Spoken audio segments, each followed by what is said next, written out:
afternoon all. ചെറിയ issue ഉണ്ടായിരുന്നു, ക്ഷമിക്കണം.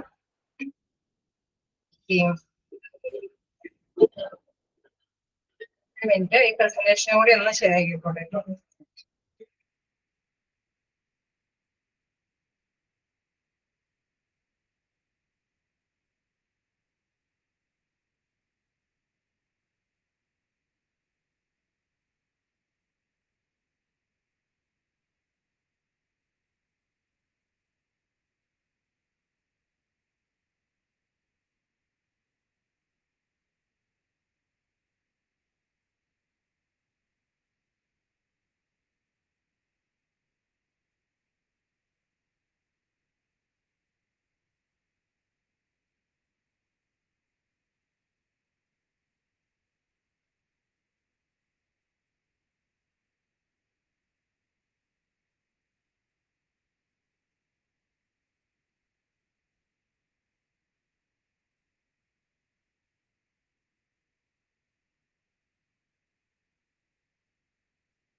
good afternoon.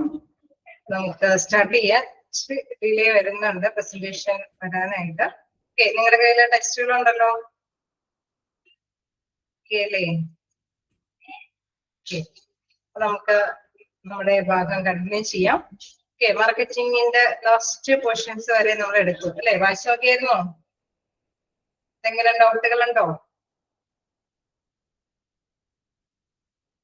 എന്തെങ്കിലും ഡൗട്ടുകളുണ്ടോ?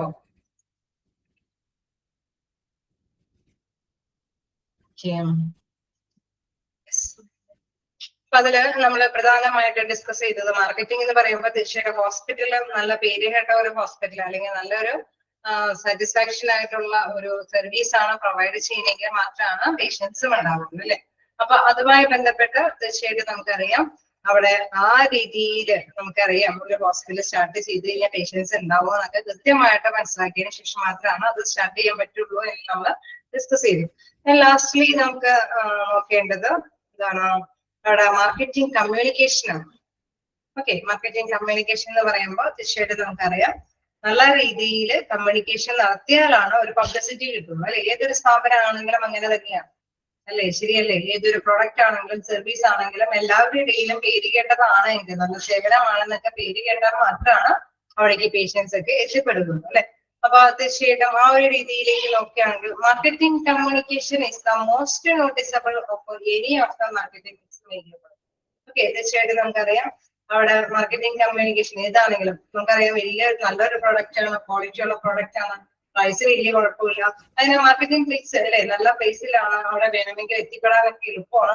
അങ്ങനെ ആ വേരിയബിൾസ് ഒക്കെ ഓക്കെ ആകുമ്പോഴാണ് പേഷ്യൻസ് ഒക്കെ എത്തിപ്പെടുന്നത് അല്ലെ? ഏതൊരു പ്രൊഡക്റ്റ് ആണെങ്കിലും അങ്ങനെ തന്നെയാണ്, വലിയ കുഴപ്പമില്ലാത്ത അല്ലെ ക്വാളിറ്റി ഉള്ള പ്രോഡക്റ്റ്. അതേപോലെ തന്നെ സർവീസ് ആണെങ്കിൽ നല്ല ഗുഡ് സർവീസ് ആണ്, വലിയ കോസ്റ്റ് ഒന്നും ഇല്ല അല്ലെ? നല്ല എല്ലാവർക്കും എത്തിപ്പെടാൻ പറ്റുന്ന രീതിയിലുള്ള പ്ലേസിലാണ് സ്ഥാപിക്കപ്പെട്ടിരിക്കുന്നത്. സോ അങ്ങനെയൊക്കെ വരുമ്പോൾ ആ മാർക്കറ്റിംഗ് മിക്സ് വേരിയബിൾ ഓക്കെ ആണെന്ന് എല്ലാവരിലും അറിയപ്പെടുമ്പോഴാണ് ആ ഒരു സർവീസ് തീർച്ചയായിട്ടും നമുക്കറിയാം മുന്നേറി അല്ലെ പ്രോഫിറ്റബിൾ ആയിട്ട് മുന്നേറി പോകാനായിട്ട് സാധിക്കുന്നത്. വീണ്ടും പറയുകയാണ് marketing communications consist of A number of elements that make up the marketing communication mix. Okay, അപ്പൊ തീർച്ചയായിട്ടും ഒരു പ്രോഡക്റ്റ് അല്ലെങ്കിൽ സർവീസ് അതിന് ആവശ്യമായ കസ്റ്റമേഴ്സ് അല്ലെ അത് ഉണ്ടാക്കുക എന്നുള്ളതാണ് ഈ എഫക്റ്റീവ് കമ്മ്യൂണിക്കേഷൻ കൊണ്ട് ഉദ്ദേശിക്കുന്നത് അല്ലെ. അപ്പൊ അതിൻ്റെതായിട്ടുള്ള കുറെ എലമെന്റ്സുകളുണ്ട്, പലതരത്തിലുള്ള ഫാക്ടേഴ്സ് അവിടെ കൺസിഡർ ചെയ്യേണ്ടതുണ്ട്. ഫസ്റ്റ് വൺ പറയുന്നത് അഡ്വർടൈസിങ്. ഓക്കെ, നല്ല രീതിയിൽ അഡ്വർടൈസിങ് അല്ലെ, പരസ്യങ്ങൾ ചെയ്യുക. അഡ്വർടൈസിംഗ് എന്ന് പറയുമ്പോൾ ഒരു പുതിയ ഹോസ്പിറ്റലൊക്കെ ആണെങ്കിൽ എങ്ങനെ ആൾക്കാരിലേക്ക് എത്തിക്കാൻ സാധിക്കുന്നത്? ഏതൊക്കെ തരത്തിലുള്ള അഡ്വർടൈസ്മെന്റ് നടത്താനായിട്ട് സാധിക്കും? ഏതൊക്കെ തരത്തിലുള്ള അഡ്വർടൈസ്മെന്റ് നടത്താൻ സാധിക്കും?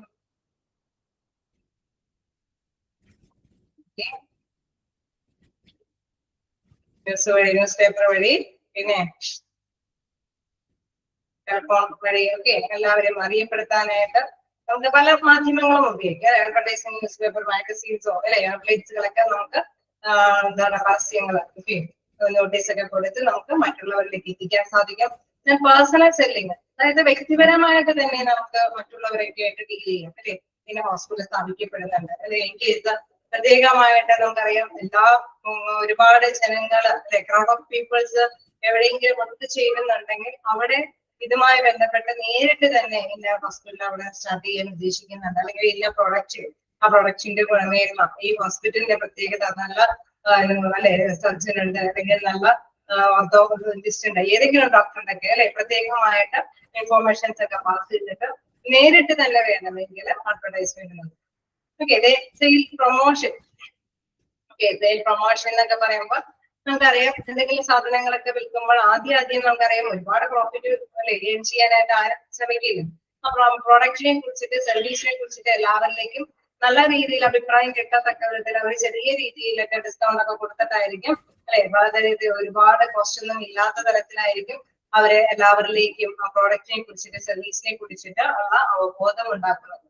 ഓക്കെ, അപ്പൊ ആ ഒരു രീതിയിൽ അവിടെ ഡിസ്കൗണ്ട്സോ അല്ലെങ്കിൽ ഫ്രീ, ഇൻ കേസ് ഹോസ്പിറ്റലൊക്കെ ആകുമ്പോൾ ഫ്രീ ചെക്കപ്പ് ഒക്കെ കൊടുക്കും.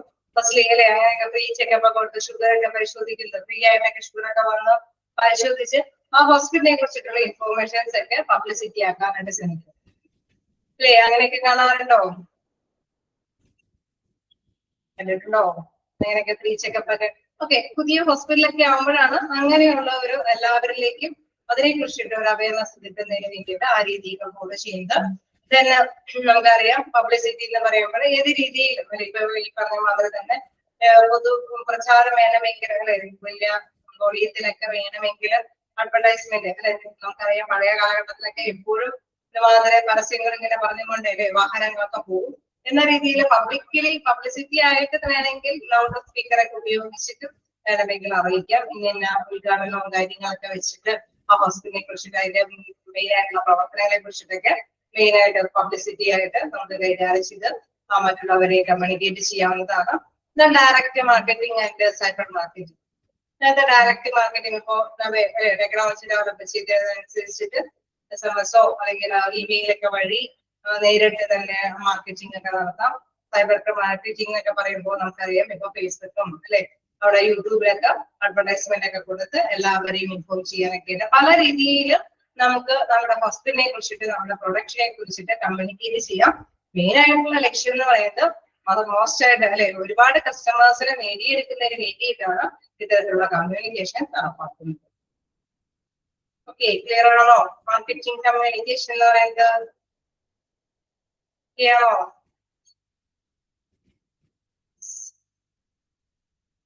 പ്രസന്റേഷൻ ഇപ്പോഴും ചെയ്യാൻ പറ്റിയിട്ടില്ല. നിങ്ങളുടെ കയ്യിലുണ്ടല്ലോ അല്ലേ?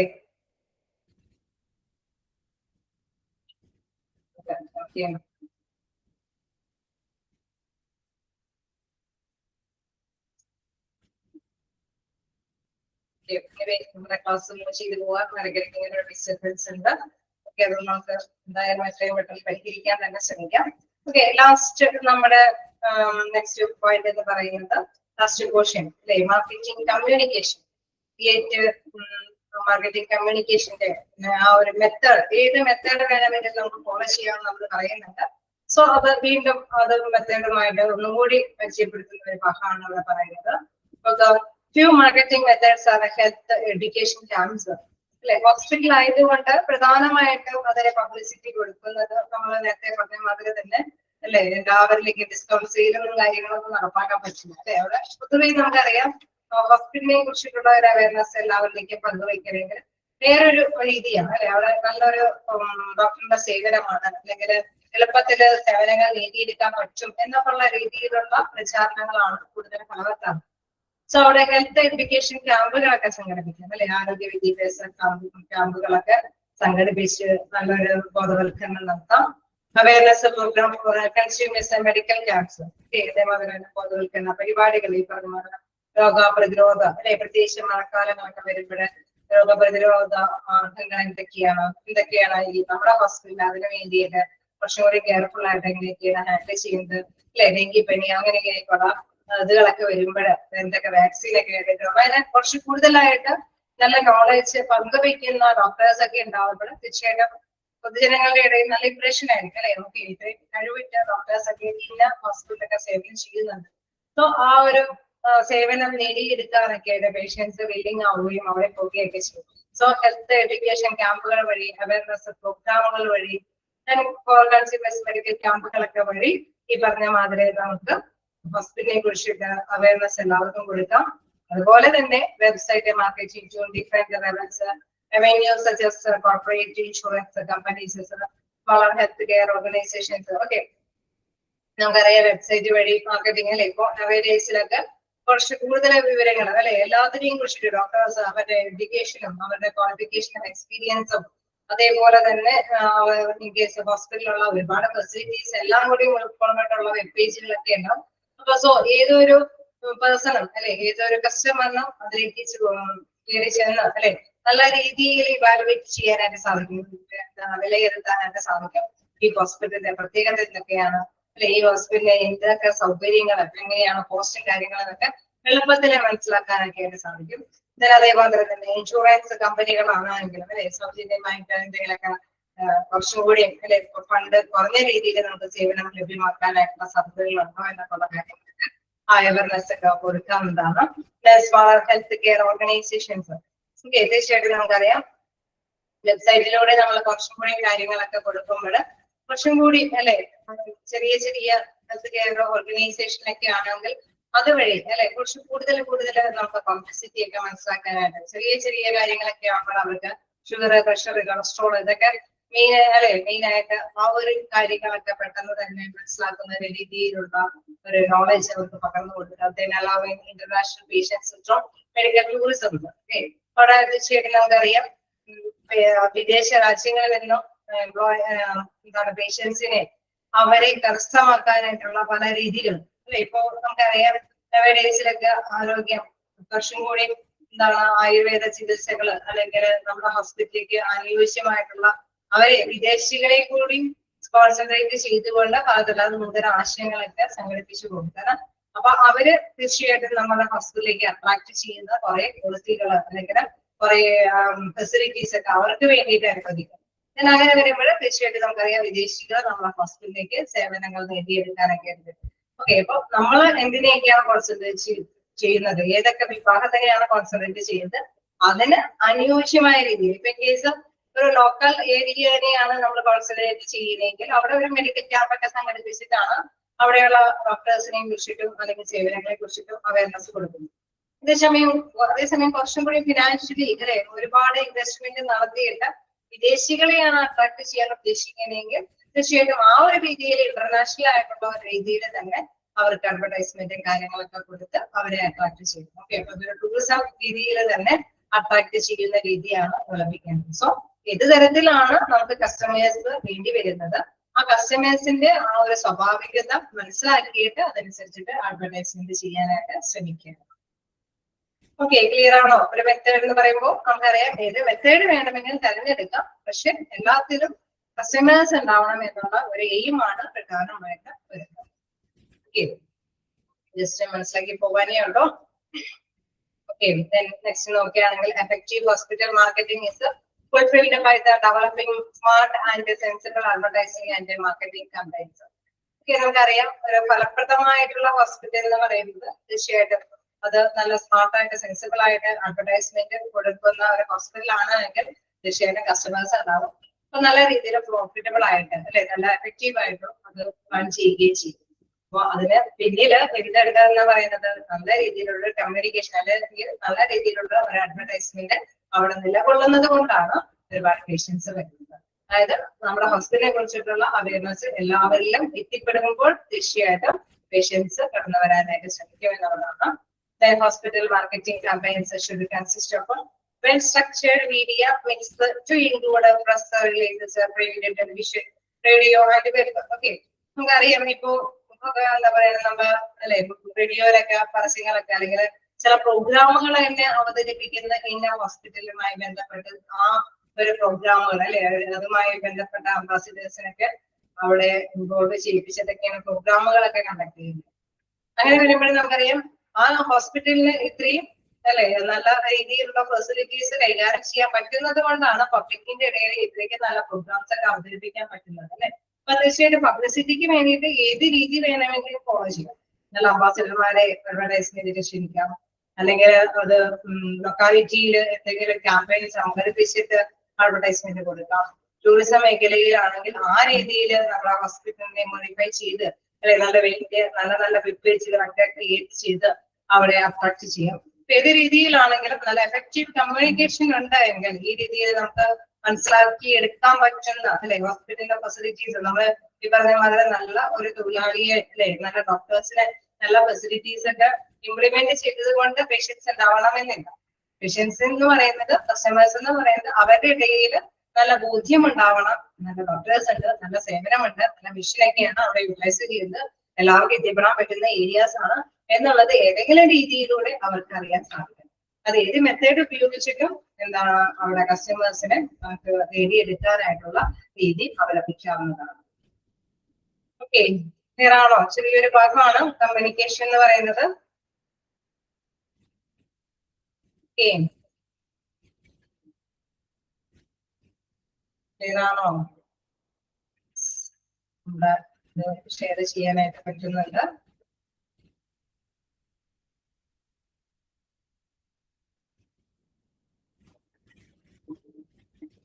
കാണാൻ പറ്റുന്നുണ്ടോ?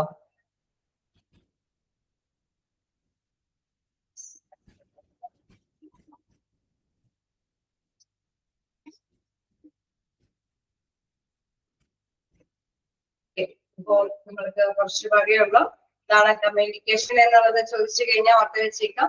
Marketing communication is the most noticeable of any of the marketing mix variable അല്ലെ.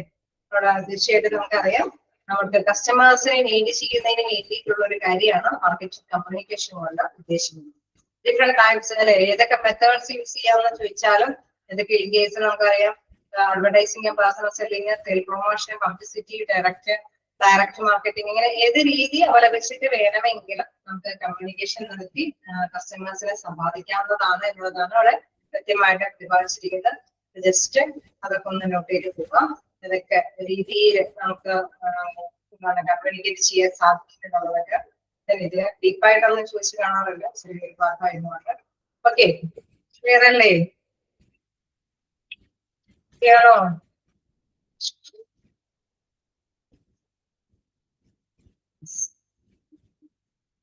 നമുക്ക് താഴേക്ക് പോകാം. ഒക്കെയാണ് നമുക്കിപ്പോ നമുക്ക് എടുക്കേണ്ട അടുത്തൊരു ചാപ്റ്ററിലേക്ക് പോകാം. ഡിസാസ്റ്റർ മാനേജ്മെന്റ് ആണ് ഇനി നമുക്ക് എടുക്കാനുള്ള അടുത്തൊരു ചാപ്റ്റർ.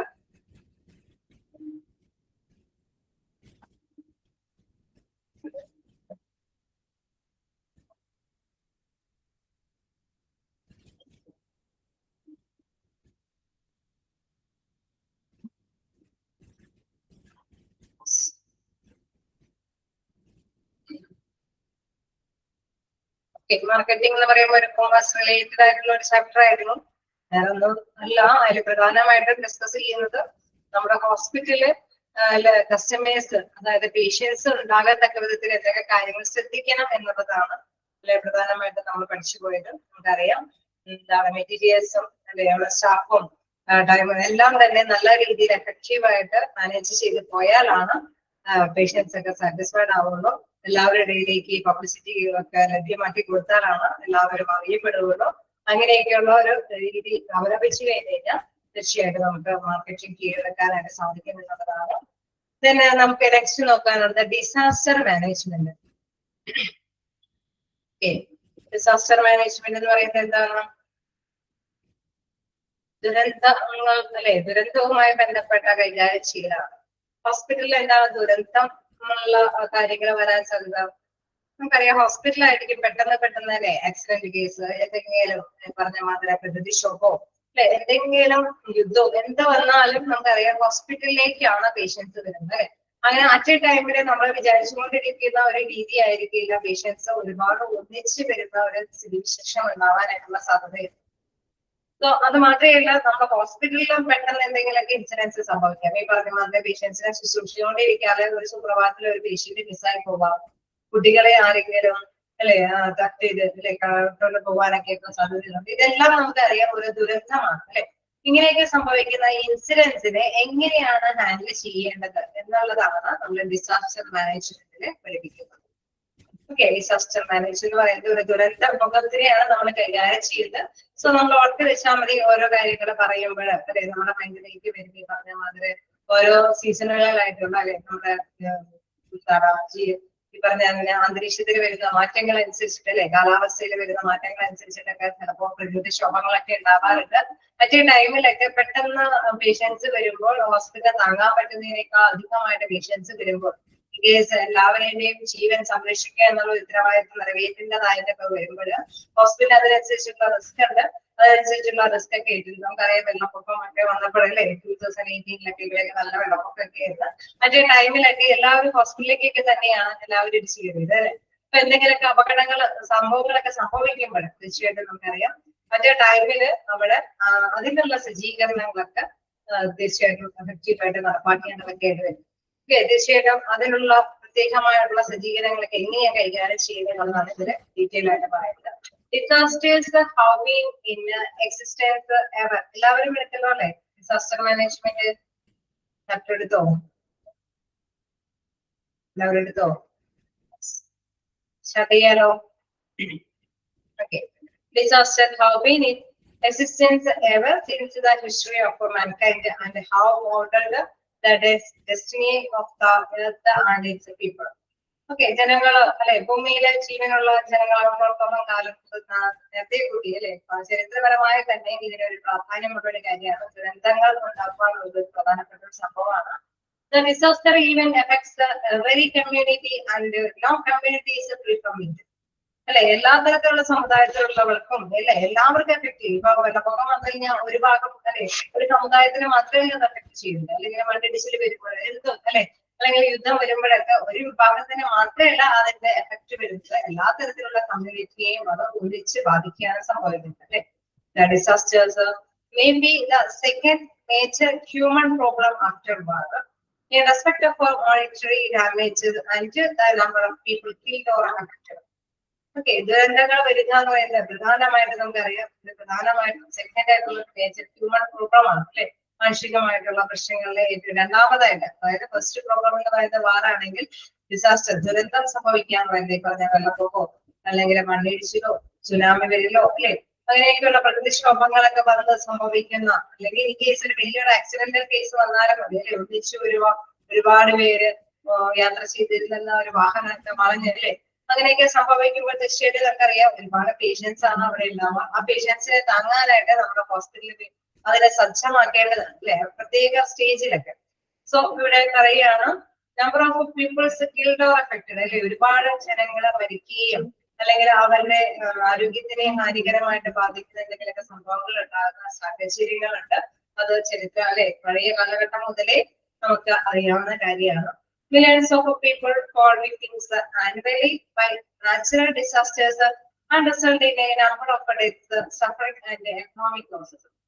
തീർച്ചയായിട്ടും നമുക്കറിയാം നാച്ചുറൽ ഡിസാസ്റ്റേഴ്സ് സംഭവിക്കുമ്പോൾ അല്ലെ, ഒരു ചുഴലിക്കാറ്റ് അല്ലെ വെള്ളപ്പൊക്കം അല്ലെങ്കിൽ മണ്ണിടിച്ചിലൊക്കെ സംഭവിക്കുമ്പോൾ തീർച്ചയായിട്ടും നമുക്കറിയാം ഹ്യൂമൻ ബീയിങ്ങിനെ എഫക്ട് ചെയ്യുന്നുണ്ട്.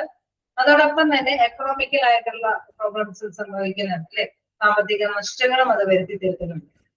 ശരിയാണോ? ശരിയല്ലേ ഞാൻ പറയുന്നതൊക്കെ? ആണോ? ചിലപ്പോ ക്ലാസ് കേട്ടുകൊണ്ടിരിക്കുന്ന നിങ്ങൾ ചിലപ്പോ എന്തെങ്കിലുമൊക്കെ സംതിങ് അല്ലെ ഇതുമായി ബന്ധപ്പെട്ടൊക്കെ സഫർ ചെയ്തവരായിരിക്കാം. ആണോ? ഇങ്ങനെയൊക്കെ സംഭവങ്ങൾ ഉണ്ടാവില്ലേ? ശരിയല്ലേ? എക്കണോമിക്കലായിട്ടുള്ള പ്രോബ്ലംസ് വരുന്നു, അതേപോലെ തന്നെ ഹ്യൂമൻ ബീയിങ്ങിനൊക്കെ എന്തെങ്കിലുമൊക്കെ തെറ്റും കാര്യങ്ങളൊക്കെ സംഭവിക്കാൻ സാധ്യത അല്ലെ. അതുകൊണ്ട് തന്നെ പറയാണ് forest countries are mostly affected by disasters economically and socially. ഇങ്ങനെയൊക്കെ വരുന്ന ഈ ദുരന്തങ്ങളെ ഏറ്റവും കൂടുതൽ എഫക്ട് ചെയ്യുന്നത് വളരെ അല്ലെ സാമ്പത്തിക ശേഷി കുറഞ്ഞ രാജ്യങ്ങളിൽ എന്നൊക്കെ പറഞ്ഞാൽ പിന്നെ ഒന്ന് ഡെവലപ്പ് ചെയ്തിരിക്കാൻ അവർക്ക് ഭയങ്കര ബുദ്ധിമുട്ടാണ്. കാരണം ഒരുപാട് കൃഷികളൊക്കെ നഷ്ടപ്പെട്ട് അല്ലെ അവരുടെ സ്വത്തുക്കളും ജീവനും ഒരുപാട് നഷ്ടപ്പെട്ടൊക്കെ പോകുമ്പോൾ സാമ്പത്തികമായിട്ട് പിന്നോക്കം നിൽക്കുന്ന രാജ്യങ്ങളൊക്കെ ആണെങ്കിൽ പിന്നെ അവർക്ക് ഡെവലപ്പ് ചെയ്തിരിക്കുക എന്ന് പറയുന്നത് വളരെ ബുദ്ധിമുട്ടേറിയ കാര്യമാണ്. Disaster management can be defined as the organization and the management of resources and responsibilities for dealing with the humanitarian aspect of emergencies.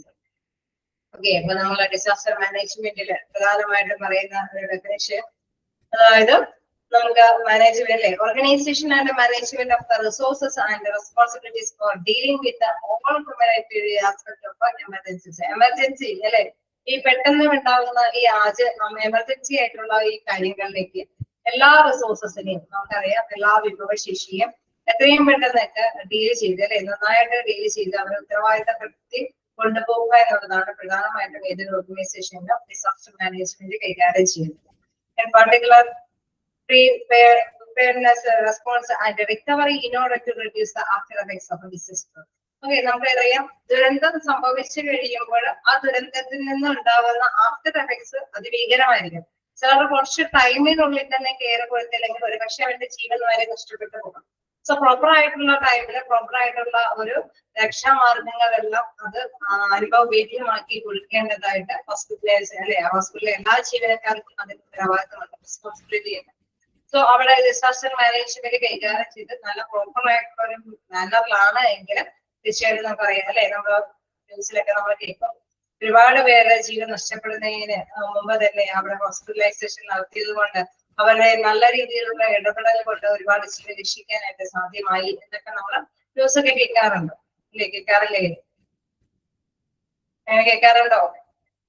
എവിടെയെങ്കിലൊക്കെ ദുരന്തമൊക്കെ സംഭവിക്കുമ്പോൾ തീർച്ചയായിട്ടും നല്ലൊരു കോർഡിനേഷനോട് കൂടിയിട്ട് അല്ലെ നല്ലൊരു ഡയറക്ഷനോട് കൂടിയിട്ട് ഹോസ്പിറ്റലിലെ നന്നായിട്ട് പ്രവർത്തിക്കുന്നുണ്ടെങ്കിൽ അവിടെ ഒരുപാട് പേരുടെ ജീവനും അല്ലെ ഒരുപാട് പേരുടെ പ്രോബ്ലംസിലേക്ക് പെട്ടെന്ന് തന്നെ സൊല്യൂഷൻസ് ഒക്കെ കണ്ടെത്താനൊക്കെ ആയിട്ട് സാധിക്കും. അത് എഫക്റ്റീവ് ആയിട്ടുള്ള ഒരു മാനേജ്മെന്റ് ഉണ്ടെങ്കിൽ മാത്രമാണ് അത് സാധ്യമാക്കാനായിട്ട് കഴിയുകയുള്ളൂ അല്ലെ. അപ്പൊ ഡിസാസ്റ്റർ മാനേജ്മെന്റിൽ നമ്മൾ പഠിക്കുന്നത് അത് തന്നെയാണ്, അതായത് നല്ല ഒരു എഫക്റ്റീവ് മാനേജ്മെന്റ് കൈകാര്യം ചെയ്യുന്നതുമായി ബന്ധപ്പെട്ട കാര്യങ്ങളാണ്. ഓക്കെ, ഇപ്പൊ ഫസ്റ്റ് ഇൻട്രൊഡക്ഷനിൽ എന്താണ് ഡിസാസ്റ്റർ, ദുരന്തങ്ങൾ സംഭവിച്ചാൽ എന്തൊക്കെ നഷ്ടപ്പെടാം, ഇതൊക്കെ പഴയ കാലഘട്ടം മുതലുള്ളതാണ്. നല്ലൊരു മാനേജിങ് സിസ്റ്റം അവിടെ വേണം എന്നുള്ള കാര്യമാണ് ജസ്റ്റ് ഇൻട്രൊഡക്ഷനിൽ പറഞ്ഞു വരുന്നത്. നമുക്ക് താഴേക്ക് നോക്കാം. ഡിസാസ്റ്റർ അതിന്റെ ഡെഫിനിഷനിൽ WHO world health organisation. Okay, world health organisation defines disaster as any occurrence that causes. അവിടെ ഡിസാസ്റ്റർ എന്ന് പറയുന്നത് അതിന്റെ അണ്ടറിൽ വരാൻ പറ്റുന്ന കാര്യങ്ങൾ എന്തൊക്കെയാണെന്ന് WHO വേൾഡ് ഹെൽത്ത് ഓർഗനൈസേഷൻ നമുക്കറിയാം ഗ്ലോബലി അറിയപ്പെടുന്ന ഒരു ഹെൽത്ത് ഓർഗനൈസേഷൻ ആണ്. അത് അവരുടെ അണ്ടറിൽ എന്താണ് ഡിസാസ്റ്ററിന് തക്കതായിട്ടുള്ള ഏതൊക്കെ കാര്യങ്ങളാണ് വരുന്നത് എന്നുള്ളതാണ് ഇവിടെ പറയുന്നത്. പ്ലസ് വൺ ഡാമേജ് നാശനഷ്ടങ്ങള്, എക്കോളജിക്കൽ ഡിസ്റ്റർബൻസ് അല്ലെ അവിടെ പരിസ്ഥിതി വിഘടന അല്ലെ പരിസ്ഥിതിയുമായി ബന്ധപ്പെട്ടുള്ള നാശനഷ്ടങ്ങള്, പിന്നെ ലോസ് ഓഫ് ഹ്യൂമൻ ലൈഫ് ജീവന് നഷ്ടപ്പെട്ടു പോകാനായിട്ടുള്ള സാധ്യതകൾ. നമ്മൾ ചെറിയൊരു എക്സാമ്പിൾ എടുത്താൽ മതി അല്ലെ, ഒരു മണ്ണിടിച്ചിൽ വരുമ്പോൾ എന്തൊക്കെ ഡാമേജസ് സംഭവിക്കുന്നു, പരിസ്ഥിതികമായിട്ട് എന്തൊക്കെ നഷ്ടങ്ങൾ സംഭവിക്കുന്നു, എത്ര പേരുടെ ജീവൻ അത് നഷ്ടപ്പെടുത്തുന്നു, എന്താണ് deterioration of health and health service on a scale sufficient to fund an extraordinary response from outside the affected community or area. Okay, നമുക്കറിയാം ആരോഗ്യ പരിപാലനം അല്ലെ അവരുടെ ആരോഗ്യ തകർച്ച അത് ഉറപ്പാക്കേണ്ട ഒരു കാര്യമുണ്ട്. വ്യക്തമായിട്ട് രീതിയിൽ തന്നെ അത് സമൂഹത്തിനെ ബാധിക്കുന്നുണ്ട് അല്ലെ. ഇങ്ങനെ എന്തെങ്കിലുമൊക്കെ ഡിസാസ്റ്റർ സംഭവിക്കുമ്പോൾ തീർച്ചയായിട്ടും നമുക്കറിയാം അത് പ്രത്യേകമായിട്ട് നമുക്ക് എന്തെങ്കിലും ഈ കാര്യങ്ങളൊക്കെ ദുരന്തങ്ങളൊക്കെ സംഭവിച്ചു കഴിഞ്ഞാൽ പുറത്തുനിന്ന് ഇവാലുവേറ്റ് ചെയ്യാനൊക്കെ ആയിട്ട് വരും അല്ലെ. എത്രത്തോളം നാശനഷ്ടങ്ങൾ സംഭവിച്ചു, എത്രത്തോളം പേരുടെ ജീവനെ അത് നഷ്ടപ്പെടുത്തി അല്ലെ. അതിനെ കുറിച്ചിട്ടൊക്കെ കൃത്യമായിട്ട് പ്രതിപാദിക്കുന്നുണ്ട്. So deterioration of health and health service on a scale, അല്ലെ, അളന്നു നോക്കുന്ന sufficient to warrant an extraordinary response from outside the affected community or area. ആ ഏരിയയിൽ അല്ലെങ്കിൽ ആ കമ്മ്യൂണിറ്റിയിൽ ആ സമൂഹത്തിൽ എത്രത്തോളം അവിടെ എന്തെങ്കിലുമൊക്കെ സംഭവങ്ങൾ അധികമായിട്ട് സംഭവിച്ചു അതിനെയൊക്കെ കൃത്യമായിട്ട് നമ്മൾ മനസ്സിലാക്കേണ്ടതുണ്ട് അല്ലെ. അങ്ങനെ നമ്മൾ മനസ്സിലാക്കിയതിനു ശേഷമാണ് ഇതൊക്കെ ഒരു ദേശീയ ദുരന്തമാണോ അല്ലെങ്കിൽ ഇന്ന ദുരന്തമാണോ എന്നൊക്കെ നമ്മൾ തിരിച്ചപ്പെടുന്നത് അല്ലെ.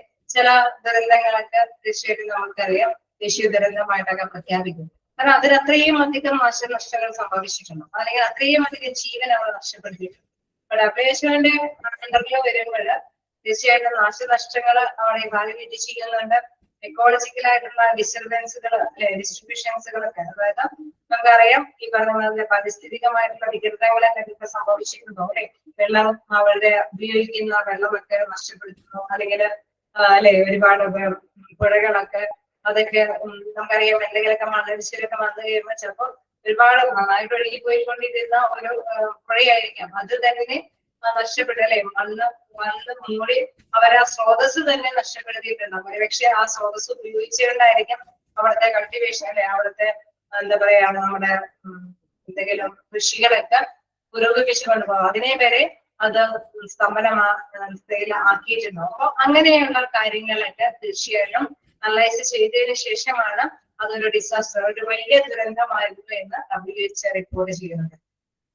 സോ എന്തൊക്കെ കാര്യങ്ങളാണ് അതിൽ ശ്രദ്ധിക്കേണ്ടി വരുന്നത് എന്നുള്ളതാണ് ഇവിടെ താഴേക്ക് പറഞ്ഞത്. Damages, ecological disturbance, destructions, loss of human life, ഒരുപാട് പേരുടെ ജീവൻ നഷ്ടപ്പെട്ടിട്ടുണ്ടാവും. Deterioration of health and health service on scale അല്ലെ. അവിടെ തീർച്ചയായിട്ടും നമുക്കറിയാം എല്ലാ തരത്തിലുള്ള കമ്മ്യൂണിറ്റിയുടെ എല്ലാ തരത്തിലുള്ള പ്രവർത്തനത്തിൽ പക്ഷേ ചിലപ്പോൾ സ്കൂളുകൾ നഷ്ടപ്പെട്ടിട്ടുണ്ടാവും, അവിടെ ആരാധനകളൊക്കെ നഷ്ടപ്പെട്ടിട്ടുണ്ടാവും, അങ്ങനെ ഒരുപാട് ഔട്ട്സൈഡേഴ്സിലെ അല്ലെ ട്രാൻസ്പോർട്ടേഷൻ ഫെസിലിറ്റീസ് ഒക്കെ നഷ്ടപ്പെട്ടിട്ടുണ്ടാവും. അങ്ങനെയൊക്കെയുള്ള ഒരുപാട് ദുരന്തങ്ങൾ ഉൾപ്പെടുമ്പോഴാണ് അത് WHO-ന്റെ പരിധിയിൽ വരുന്ന ഒരു വലിയ ദുരന്തമായിട്ട് നാഷണൽ ദുരന്തമായിട്ട് മാറുന്നത്. അപ്പൊ നമ്മൾ ദുരന്തത്തിനെ കുറിച്ചിട്ട് നമ്മൾ ജസ്റ്റ് മനസ്സിലാക്കി പോവുകയാണ്. ഹോസ്പിറ്റലിലേക്ക് നമ്മൾ എത്തിപ്പെട്ടിട്ടില്ല. അപ്പൊ ഇത്രയും വലിയ ദുരന്തങ്ങൾ സംഭവിക്കുമ്പോൾ ഹോസ്പിറ്റലിന് അതിൻ്റെതായിട്ടുള്ള പ്രിക്കോഷൻസ് ഒക്കെ എടുക്കും. അതിലേക്കാണ് നമ്മൾ താഴേക്ക് പോകുന്നത്. ഇനി ഡിസാസ്റ്റർ എന്ന് പറയുമ്പോൾ രണ്ട് തരത്തിലുള്ള ഡിസാസ്റ്ററിനെ കുറിച്ചിട്ട് ഇവിടെ വിവരിക്കുന്നുണ്ട്. External disaster and internal disaster. ഇപ്പൊ എക്സ്റ്റേണൽ ഡിസാസ്റ്റർ എന്ന് പറയുമ്പോൾ ദുരന്തത്തിലെ എക്സ്റ്റേണൽ ബാഹ്യമായിട്ടുള്ള ഡിസാസ്റ്റർ എന്ന് പറയുമ്പോൾ train accident, boat accident, complex automobile accident, explosion, flood, airplane accident, then trauma, then tsunami, earthquakes, then man-made disaster like പലതരത്തിലുള്ള ഡിസാസ്റ്ററുകളുണ്ട്, ദുരന്തങ്ങളുണ്ട്. അപ്പൊ ഇത്തരത്തിലുള്ള ദുരന്തങ്ങളെ എല്ലാം നമുക്ക് എക്സ്റ്റേണൽ ഡിസാസ്റ്റർ എന്ന് പറയാം. ഈ കേസ് നമ്മൾക്ക് എക്സാമ്പിൾ ഒക്കെ ആയിട്ട് ചോദിച്ചു കാണാനുള്ള ഒരു ഭാഗം ഉണ്ടാകും. ട്രെയിൻ ആക്സിഡന്റ് സംഭവിക്കും, അത് ഇന്റേണൽ ഡിസാസ്റ്റർ അല്ല, എക്സ്റ്റേണൽ ആയിട്ടുള്ള ഡിസാസ്റ്റർ അല്ലെ. അതേമാതിരി ബോട്ട് ആക്സിഡന്റ്, ഇതെല്ലാം പ്രകൃതിയിൽ നമുക്ക് അല്ലെങ്കിൽ സാധാരണ രീതിയിൽ നമ്മൾ കെട്ടിച്ചമച്ച് ഉണ്ടാക്കിയ ഒരു ആക്സിഡന്റ് ഒന്നാണ്. അതേസമയം നമുക്കറിയാം ഒരു തീപിടുത്തം, അതല്ലെങ്കിൽ ഒരു ബോംബ്, അതൊക്കെ നമ്മൾ അല്ലെ ആ ദുരന്തം നേരത്തെ കൂട്ടി പ്ലാൻ ചെയ്തിട്ട് ഉണ്ടാക്കുന്ന ദുരന്തമായിരിക്കും. അങ്ങനെ വരുന്ന ഡിസാസ്റ്ററിനെ നമുക്ക് ഇന്റേണൽ ഡിസാസ്റ്റർ എന്ന് പറയും. അതേസമയം അല്ലാതെ അല്ലെ സാധാരണ രീതിയിൽ കവിഞ്ഞ നമുക്കറിയാം പ്രകൃതിയുമായി ബന്ധപ്പെട്ട് വരുമ്പോൾ അല്ലെങ്കിൽ സാധാരണ രീതിയിൽ പെട്ടെന്ന് ഉണ്ടാവുന്ന ഒരു എയർപ്ലെയിൻ അല്ലെ പെട്ടെന്ന് ആക്സിഡൻസുകളൊക്കെ എന്തെങ്കിലുമൊക്കെ സംഭവിക്കുകയാണെങ്കിൽ അതെല്ലാം എക്സ്റ്റേണൽ ആയിട്ടുള്ള ഡിസാസ്റ്റർ ആണ്. അപ്പൊ ദുരന്തത്തിന്റെ കാര്യം വന്നു കഴിയുമ്പോൾ നമ്മള് കുറച്ച് കാര്യങ്ങൾ ഈ പ്രൊഡക്ഷൻ പേജിൽ ചോദിച്ചു കാണാറില്ല. സിമ്പിൾ ആയിട്ടുള്ള കാര്യങ്ങളൊക്കെ ചോദിക്കാറുള്ളൂ. WHO എന്ന് പറയുന്നത് എന്താണ്? വേൾഡ് ഹെൽത്ത് ഓർഗനൈസേഷൻ ആണ്. അതൊന്ന് ജസ്റ്റ് ഒന്ന് നോട്ട് ചെയ്യാം. തന്നെ അതേപോലെ തന്നെ ചോദിച്ചു കാണാറുള്ള ഒരു മെയിൻ ആയിട്ടുള്ള ഭാഗമാണ് ഏതൊക്കെ തരത്തിലുള്ള ഡിസാസ്റ്റർ ഉണ്ട്. ഏതൊക്കെ തരത്തിലുള്ള ഡിസാസ്റ്റർ ഉണ്ട്? എക്സ്റ്റേണൽ ഡിസാസ്റ്ററും ഇന്റേണൽ ഡിസാസ്റ്ററും. ഓക്കെ, ദുരന്തം എന്താണെന്നുള്ളത് ഓക്കെ അല്ലേ? സാധാരണ രീതിയിൽ നമ്മൾ അല്ലെ നമുക്കറിയാവുന്ന ഒരു കാര്യമാണ്. ദുരന്തം സംഭവിക്കുമ്പോൾ എന്തൊക്കെ നഷ്ടപ്പെടുന്നു, ആർക്കൊക്കെ ഏതൊക്കെ ഭാഗങ്ങൾക്കാണ് അതൊക്കെ ഒരുപാട് സംഭവിക്കുന്നതിനൊക്കെയുള്ള കാര്യം നമ്മൾ പറഞ്ഞു.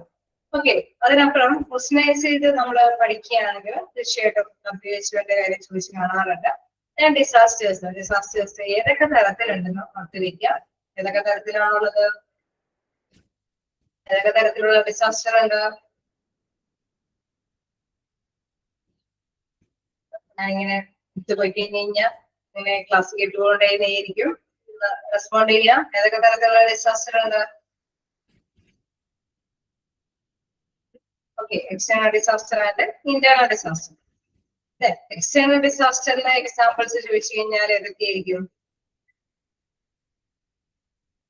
സ്ഫോടനങ്ങള്, ഫ്ലഡ്, വെള്ളപ്പൊക്കം, അല്ലെ, എയറോപ്ലെയിൻ ആക്സിഡന്റ്, ഓക്കെ, ഏതെങ്കിലും accident, train accident, boat accident, okay, അതേമാതിരി തന്നെ സുനാമി, അല്ലെ, എർത്തക്വേക്ക്, നമുക്കറിയാം, ഭൂകമ്പം, അങ്ങനെയൊക്കെയുള്ള ഫ്ലഡ്, ഓക്കെ, വെള്ളപ്പൊക്കം, ഇതെല്ലാം നമുക്ക് അറിയാം. പെട്ടെന്നൊന്നും നമ്മൾ നേരത്തെ കൂടി പ്രവചിച്ചൊന്നും വെക്കാൻ പറ്റുന്നല്ല, അല്ലെ? പെട്ടെന്ന് മഴവെള്ളപ്പൊക്കം വരുന്നു, പെട്ടെന്ന് മണ്ണിടിച്ചിൽ വരുന്നു, ഒരു ആക്സിഡന്റ് സംഭവിക്കുന്നു, ഇതൊക്കെ എക്സ്റ്റേണൽ ഡിസാസ്റ്റർ ആണ്. ഓക്കെ, എപ്പോഴും ചോദിച്ചു കാണാറുള്ളതാണ്, അതുകൊണ്ടാണ് ഞാൻ വീണ്ടും റിപ്പീറ്റ് ചെയ്ത് സ്ലോ ആയിട്ട് എടുക്കുന്നത്. എക്സ്റ്റേണൽ ഡിസാസ്റ്റർ എന്ന് പറയുമ്പോൾ ആക്സിഡന്റ് കേസുകൾ, ട്രെയിൻ ആക്സിഡന്റ്, ബോട്ട് ആക്സിഡന്റ്, പിന്നെ ഓട്ടോമൊബൈൽ ആക്സിഡന്റ്, എക്സ്പ്ലോഷൻ, പൊട്ടിത്തെറിക്കുന്നത്, ഓക്കെ, ഫ്ലഡ്, വെള്ളപ്പൊക്കം, അല്ലെ, എയറോപ്ലെയിൻ ആക്സിഡന്റ്, അങ്ങനെ പലതരത്തിലുള്ള ആക്സിഡന്റ് കേസുകൾ, നാച്ചുറലി പ്രകൃതി ഈ സംബന്ധമായിട്ടുള്ള ദുരന്തങ്ങൾ, പിന്നെ വെള്ളപ്പൊക്കം, അതേപോലെ തന്നെ ഭൂകമ്പം, പിന്നെ മണ്ണിടിച്ചില്, ഓക്കെ, അങ്ങനെയൊക്കെയുള്ള കുറച്ച് കാര്യങ്ങളൊക്കെ ഡിസാസ്റ്ററിൽ പെടും. ഓക്കെ, ക്ലിയർ അല്ലേ? എക്സ്റ്റേണൽ ഡിസാസ്റ്റർ ഓക്കെ അല്ലേ? കലാപങ്ങളൊക്കെ പൊട്ടിപ്പുറപ്പെടുമ്പോഴൊക്കെ, അല്ലെ, മാൻമെയ്ഡ് ഡിസാസ്റ്റർ ലൈക്ക് റിയോട്സ്, അല്ലെ, കലാപങ്ങളൊക്കെ, അതൊക്കെ നമ്മൾ ഉണ്ടാക്കി, അല്ലെ, ഉണ്ടാക്കി വരുന്നതാണ്. അതേസമയം കുറച്ചും കൂടി അത് പെട്ടെന്ന് ഒരു കലാപം ഉണ്ടാകുന്നതായിരിക്കും, പെട്ടെന്ന് ഇങ്ങനെ ഉണ്ടാക്കി വെക്കുന്നതാണെന്ന് പറയാൻ പറ്റില്ല. ചിലപ്പോ വല്ല പ്രശ്നങ്ങളിലേക്കൊക്കെ ഉരുത്തിരിഞ്ഞ് വരുമ്പോൾ ചിലപ്പോ പെട്ടെന്ന് പൊട്ടിത്തെറിച്ച് ഒരു കലാപമൊക്കെ ഉണ്ടാവുന്നതായിരിക്കും, അല്ലെ? സിനിമ സ്റ്റൈലിലൊക്കെ വലിയ വലിയ കലാപം ഉണ്ടാകുന്ന മാതിരി ഇങ്ങനെ എന്താണ് ഈ പറഞ്ഞ മാതിരി തന്നെ പ്രകൃതിയിലും, അല്ലെ, എന്തെങ്കിലും പ്രശ്നങ്ങളൊക്കെ ആയിട്ട് വരുമ്പോൾ പെട്ടെന്ന് ഒരു കലാപങ്ങൾ വരുന്നു, അതൊക്കെ നമുക്കറിയാം എക്സ്റ്റേണൽ ആയിട്ടുള്ള ഡിസാസ്റ്റർ. അതേസമയം ഇന്റേണൽ ഡിസാസ്റ്റർ അവിടെ പ്രത്യേകമായിട്ട് കൊടുക്കുന്നുണ്ട്. 3 കാര്യങ്ങളാണ് എടുത്ത് പറയുന്നത്. ഒന്ന് ബോംബ് ത്രെട്ട്, പിന്നെ fire, medical gas leak. Okay, അതായത് ബോംബ് ഭീഷണി, അല്ലെ, ബോംബ് ത്രെട്ട്, ഫയർ, തീപിടുത്തം, മെഡിക്കൽ ഗ്യാസ് ലീക്ക്, ഈ 3, അല്ലെ, വാതക ചോർച്ചകളൊക്കെ. ഓക്കെ, മെഡിക്കൽ വാതകത്തെ ശ്വാസ, ഇപ്പൊ ഹോസ്പിറ്റലൊക്കെ ആണെങ്കിൽ മെഡിക്കൽ ഗ്യാസ് ലീക്കൊക്കെ നമുക്കറിയാം വലിയൊരു സംഭവം തന്നെയാണ്, അല്ലെ? ഹോസ്പിറ്റലിന്റെ ഉള്ളിലും ഈ ഡിസാസ്റ്ററൊക്കെ സംഭവിക്കാനാണ്. നേരത്തെ പറഞ്ഞു, പേഷ്യന്റിനെ കാണാതെ കുട്ടിയെ ആരെങ്കിലും കട്ടെടുത്ത് കൊണ്ട് പോകുന്നു, മെഡിക്കൽ ഗ്യാസ് ലീക്ക് സംഭവിക്കുന്നു, അങ്ങനെയൊക്കെയുള്ള പല ദുരന്തങ്ങളും ഏതൊരു ഹോസ്പിറ്റലിലും ഉണ്ടാവാം. പ്രകൃതിയിലെ പുറത്ത് മാത്രമുള്ള ദുരന്തങ്ങളല്ല, അകത്തും ഇന്റേണൽ ആയിട്ടും ദുരന്തങ്ങളൊക്കെ വരാം. ഒരു ബോംബ് ഭീഷണിയൊക്കെ ഹോസ്പിറ്റലിനെ ബാധിക്കുന്ന കാര്യങ്ങളൊക്കെ വരാം. സോ അങ്ങനെയൊക്കെയുള്ള ദുരന്തങ്ങൾ നമുക്ക് സാധാരണ രീതിയിൽ അനുഭവവേദ്യമാകാറുണ്ട്. സോ അങ്ങനെ വരുമ്പോൾ ഏതൊക്കെ കാര്യങ്ങളാണ് ശ്രദ്ധിക്കേണ്ടതെന്നാണ് നമ്മൾ പഠിച്ചു വരുന്നത്. ഓക്കെ, എക്സ്റ്റേണൽ ഡിസാസ്റ്ററും ഇന്റേണൽ ഡിസാസ്റ്ററും ഓക്കെ അല്ലേ? മുന്നോട്ടേക്ക് പോകേണ്ട ഭാഗമാണ്. ആണോ? ഓക്കെ, ഇനി കുറച്ച് ഡിസാസ്റ്ററിനെ കുറിച്ചിട്ട് പറയാം. പണ്ടകാലം മുതലുള്ള ഡിസാസ്റ്ററുകൾ, ദുരന്തങ്ങൾ ഉണ്ടായിരുന്നു എന്ന് നമ്മൾ പറഞ്ഞു, അല്ലെ? അപ്പൊ കുറച്ച് ദുരന്തങ്ങളെ കുറിച്ചിട്ട് ഇവിടെ ചെറിയൊരു ഹിസ്റ്ററി പറയുന്നുണ്ട്. Bhopal gas tragedy affected 2 lakh people, 3,000 lives lost, അല്ലെ? ഒരു നമുക്കറിയാം 2 ലക്ഷത്തോളം പേരെ അഫക്ട് ചെയ്തിട്ടുള്ള, അല്ലെ, 3000 പേരുടെ ജീവൻ നഷ്ടപ്പെടുത്തിയ ഭോപ്പാൽ ദുരന്തം. ഓക്കെ, അങ്ങനെ ഒരു ദുരന്തം ഹിസ്റ്ററിയിൽ നമുക്കുണ്ട്. അതേപോലെ തന്നെ സൈക്ലോൺ, അല്ലെ, നമ്മുടെ ചുഴലിക്കാറ്റ് കാര്യങ്ങളൊക്കെ ആന്ധ്രാപ്രദേശോട് and Orissa at interval of every 2 years 25 days, okay, sorry 25,000 days. Okay, നമുക്കറിയാം മിക്കപ്പോഴും വരുന്ന ഒരു ദുരന്ത കാര്യമാണ്, അല്ലെ, ചുഴലിക്കാറ്റ് ബാധിച്ചു ഒരുപാട് പേര് ജീവൻ നഷ്ടപ്പെടുത്താറുണ്ട്. ഇടയ്ക്കിടയ്ക്ക് നമ്മളങ്ങനെ കേട്ടു പോകാറുണ്ട്. പ്രകൃതി ദുരന്തങ്ങളിൽ എപ്പോഴും കേരളത്തിൽ കേൾക്കുന്ന പ്രധാനപ്പെട്ട കാര്യം എന്ന് പറയുന്നത് മണ്ണിടിച്ചില്, വെള്ളപ്പൊക്കം, അല്ലെ, അതൊക്കെയാണ് നമ്മൾ കേൾക്കാറുള്ളത്. ചെറിയ രീതിയിലൊക്കെ ചുഴലിക്കാറ്റിന്റെയൊക്കെ അനുഭവം. അതേപോലെ തന്നെ സുനാമി നമുക്ക് അനുഭവവേദ്യമായിട്ടുള്ള ഒരു കാര്യമാണ്. സോ ഇവിടെ പറയുന്ന നേരത്തെ പറഞ്ഞ മാതിരി തന്നെ ഭൂകമ്പം തീർച്ചയായിട്ടും നമുക്ക് അധികം എഫക്ട് ചെയ്യാറില്ല. അതേസമയം മറ്റു കൺട്രികളിലൊക്കെ, അല്ലെ, ജപ്പാനിലൊക്കെ എപ്പോഴും പറഞ്ഞ മാതിരി എർത്തിക്കുമായി ബന്ധപ്പെട്ട് ഒരുപാട് പേരുടെ ജീവൻ നഷ്ടപ്പെടാറുണ്ട്. പിന്നെ മഹാരാഷ്ട്രയിലെ 1993 വലിയൊരു ഭൂകമ്പവുമായി ബന്ധപ്പെട്ട് ഒരുപാട് പേരെ ജീവൻ നഷ്ടപ്പെട്ടിട്ടുണ്ട്. ഇവരുടെ ഹിസ്റ്ററി പറയുന്നതാണ്. ദുരന്തങ്ങൾക്കുള്ള ഒരു എക്സാമ്പിൾസ് പറയുന്നതാണ്, നമുക്കറിയാവുന്നതാണ്. പിന്നെ അതേപോലെ tsunami southern India Australia 26 December 2004 10,273 dead, അല്ലെ, അത്രയും പേര് മരിച്ചു. 10,273 പേര് മരിച്ചു. 0.39 lakh ഹോംലെസ്, ഒരുപാട് പേർക്ക് വീടുകൾ നഷ്ടപ്പെട്ടു, അല്ലെ, സുനാമി വന്നു, അവരുടെ വീടുകളെല്ലാം നശിപ്പിച്ചു കളഞ്ഞു. 27 ലാഖ് എഫക്റ്റുകൾ, 27 ലക്ഷത്തോളം ജനങ്ങളെ അത് എഫക്ട് ചെയ്തു, ബാധിച്ചു.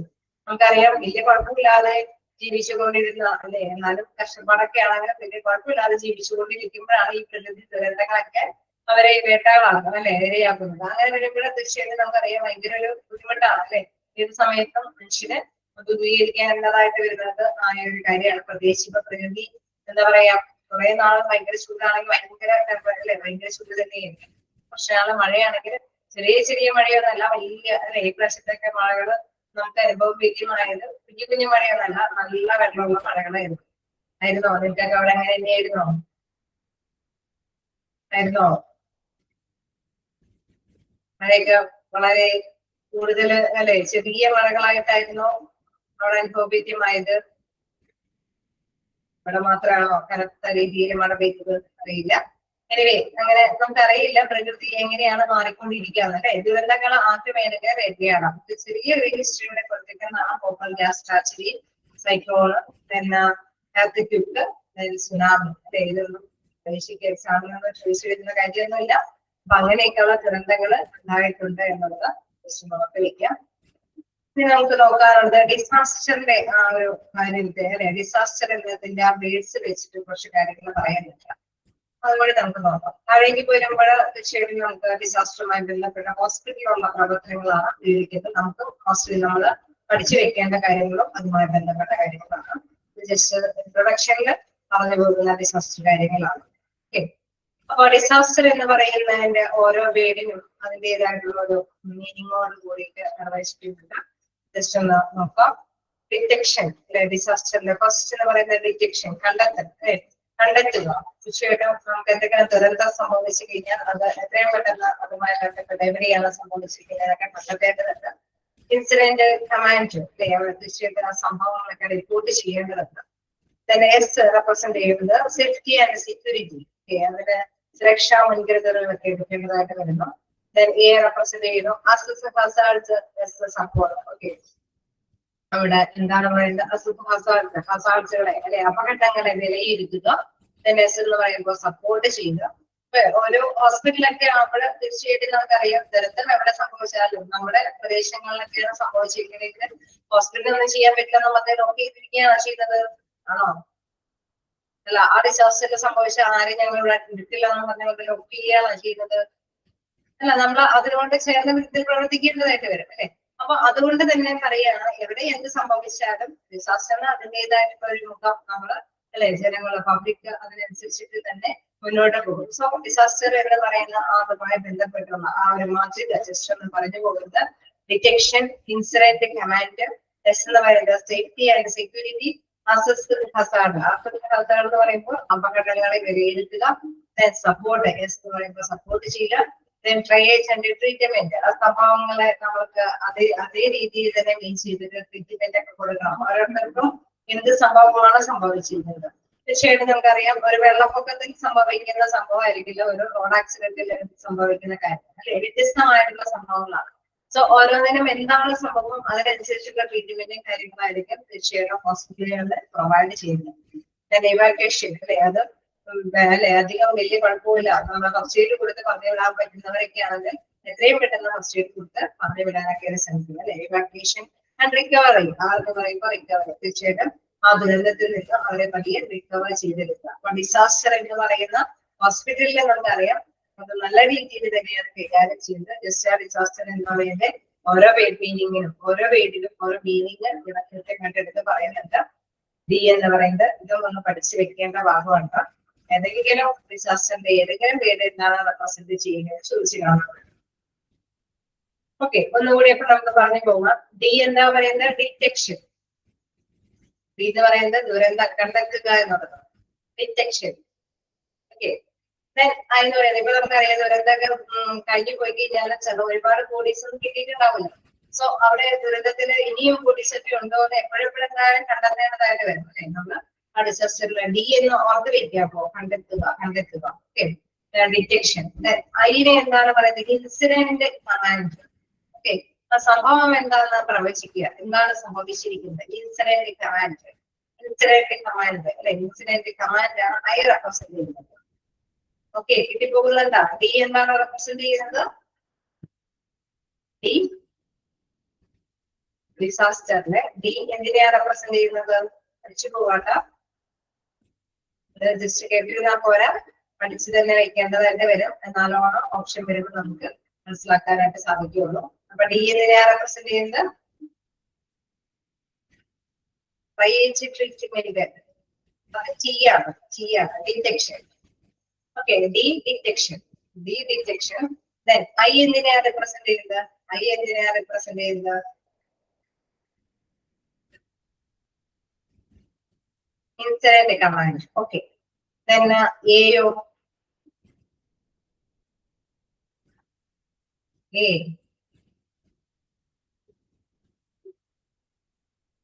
വിലയിരുത്തുക, ഹസാർഡിനെ വിലയിരുത്തുക, അസസ് ഹസാർഡ്, then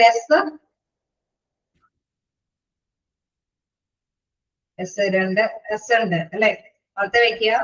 ഓപ്ഷനിൽ ഏതെങ്കിലും ഒരു എസ് ആയിരിക്കും തന്നെ അല്ലെ. സെക്യൂരിറ്റി ഉണ്ടാവാം, സപ്പോർട്ട് ഉണ്ടാവാം. ഓർത്ത് വെക്കണം, ഏതാണെങ്കിലും എസ് റെപ്രസെന്റ് ചെയ്യുമ്പോൾ നിങ്ങൾ 3 പഠിച്ചു വെക്കുക: സേഫ്റ്റി, സെക്യൂരിറ്റി, സപ്പോർട്ട്. തന്നെ ജി റെപ്രസെന്റ് ചെയ്യുന്നതാണ് triage and treatment. Triage and treatment. തന്നെ ഈ റെപ്രസെന്റ് ചെയ്യുന്നത് ഇവാക്വേഷൻ. ഒഴിവാക്കും, ഓർത്ത് വെക്കാം, ഒഴിവാക്കാം അല്ലെ. നമ്മൾ ജസ്റ്റ് ഫസ്റ്റ് എയ്ഡ് ഒക്കെ ആണെങ്കിൽ അവരെ ട്രീറ്റ് ചെയ്തിട്ട് ഒഴിവാക്കും. ആണെന്ന് പറയുമ്പോൾ റിക്കവറി എന്ന് പറയുന്നത് വീണ്ടെടുക്കുക അല്ലെ. റിക്കവറി എന്ന് പറയുമ്പോൾ വീണ്ടെടുക്കുക, ആ ഒരു ദുരന്ത മുഖത്ത് നിന്ന് അവരെ ആലോചിക്കുവാനായിട്ട് വീണ്ടെടുക്കുക. ഓക്കെ, അപ്പൊ ഈ ഒരു ഭാഗം കൂടി കൃത്യമായിട്ട് പഠിക്കാം. ഈ ഒരു ഭാഗത്തുള്ള ക്വസ്റ്റ്യൻസ് കാണാറുണ്ട്. Detection, incident command, safety and security, assess hazards, S support, triage and treatment, evacuation and R represent ചെയ്ത് റിക്കവറി.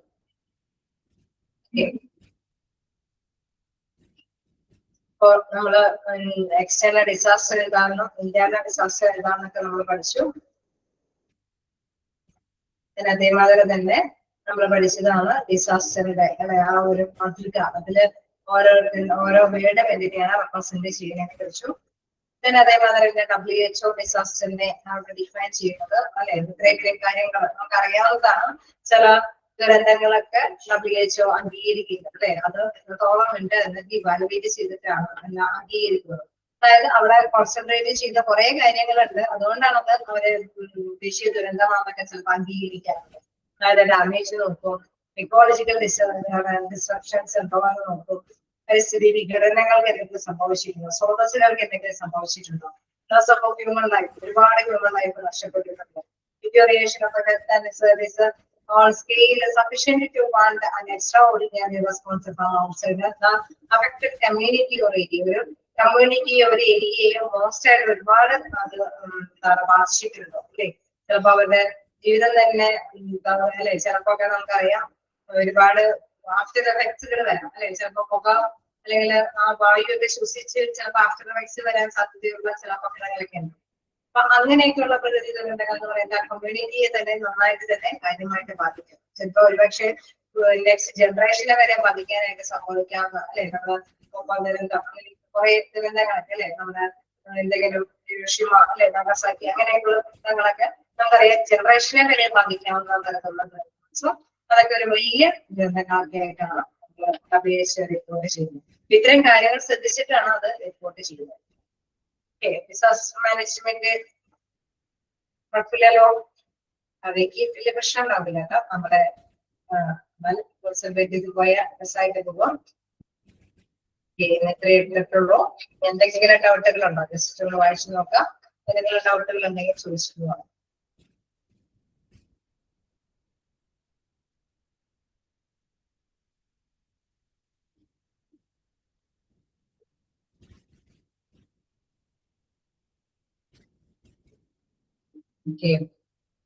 എന്തെങ്കിലും ഡൗട്ടുകളുണ്ടോ?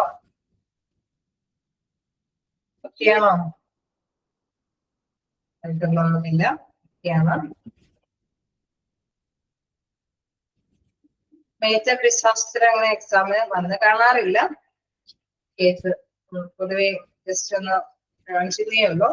അതിന്റെ ഇയറും കാര്യങ്ങളും പരിചയപ്പെടുത്താൻ വേണ്ടി മാത്രം അത് കാണിച്ചതേ ഉള്ളൂ. ഓക്കെ, പക്ഷെ ആ ഡിസാസ്റ്ററുകളൊക്കെ ഒന്ന് ഓർത്ത് വെക്കാം. എന്താണ് ഇപ്പോൾ ഗ്യാസ് ട്രാജഡി, സൈക്ലോൺ, ഇപ്പൊ നേരത്തെ ഇതൊക്കെ ഡിസാസ്റ്ററിൽ പെടുന്ന കാര്യങ്ങളാണെന്ന് ഓർത്ത് വെക്കാം.